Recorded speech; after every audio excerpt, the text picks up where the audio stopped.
how can anyone afford to stock up on food and water? Let's do the math. On my website, I have this blog post on how to create an emergency food plan, basically how to make a prepper grocery list.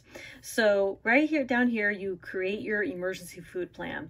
And so Sunday, Monday, for an entire week, I planned out all the meals and, you know, snacks, drinks, whatever, and I calculated for water as well.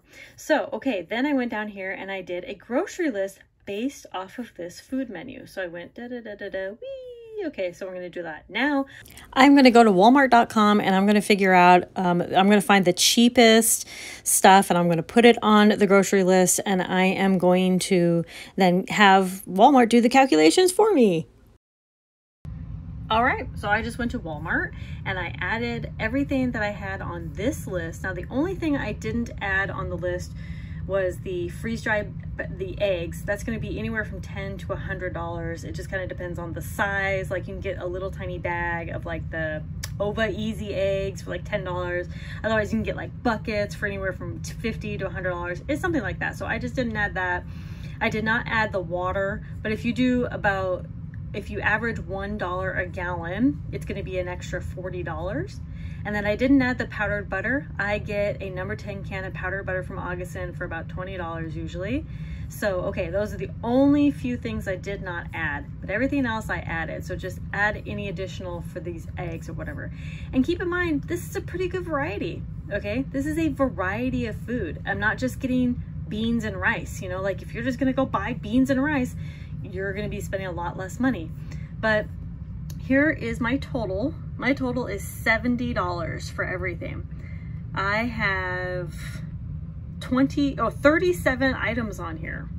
I got the absolute cheapest. I got all the great value brands, right? Like, I got the absolute cheapest that I could find of everything, right? And, you know, I got some bigger ones of some things. And like, you know, I got the Campbell's Chunky, you know, I got a name brand of that one. So that might be, you know, a little more expensive than some others.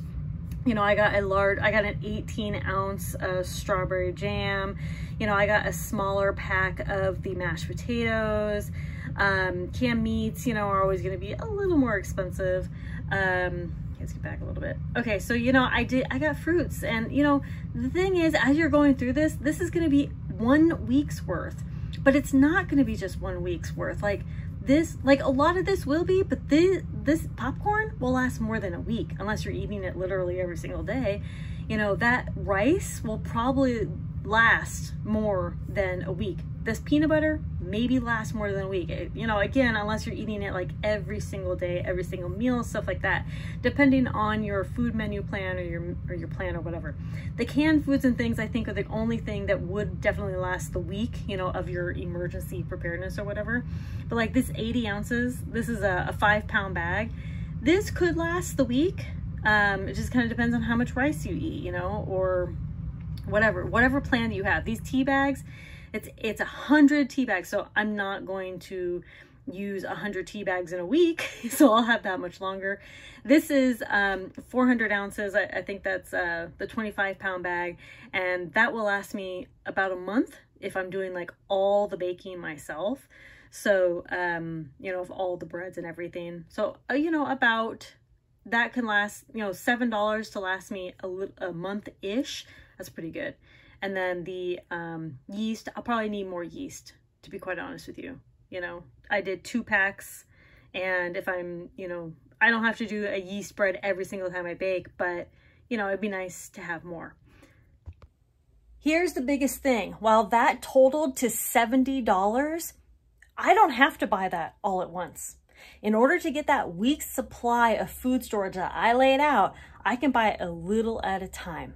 But it's nice that I laid it out, you know what I mean? So now I know, okay, well, now I know that I need these things and I can get them the next time that I go. So it's not so random, and you know, and you physically see, this is all going to be 70 bucks. That's not too bad. And some of this is going to last me longer than, you know, the 1 or 2 meals or the week meals, you know, or whatever.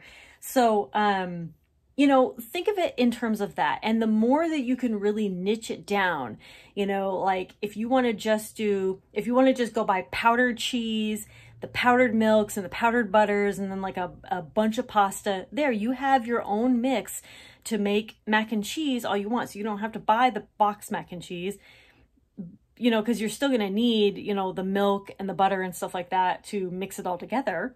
So anyway, my point is $70 plus the $40 for water. You know, you need that water, you know, for, you know, backup or whatever, or, you know, and then a rain collection on that, you know, it's a whole thing. And then, you know, like I said, the $20 for the powdered butter, and then the freeze-dried eggs. So eggs weren't on here. So like if you have chickens or you can get local eggs, that can maybe cut down your cost or get your cost a little bit better, trade and barter, that kind of thing. So, or, you know, again, if you have your own chickens, you do not have to get this all at once.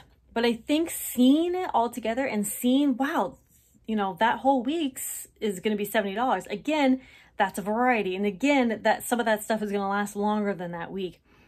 Or maybe you just want to niche it down, like I said, even more and just do beans and rice and, you know, peanut butter and jelly sandwiches every day. And then, you know, have some pancakes for breakfast every day. That's fine. It's up to you. But I highly encourage you to kind of math it out like that, because you're going to see really quick that things are not as expensive as it seems. Like, yes, food is getting more expensive, and yes, there is inflation and price and shortages and things like that, but things are still pretty affordable, especially when it comes to food storage.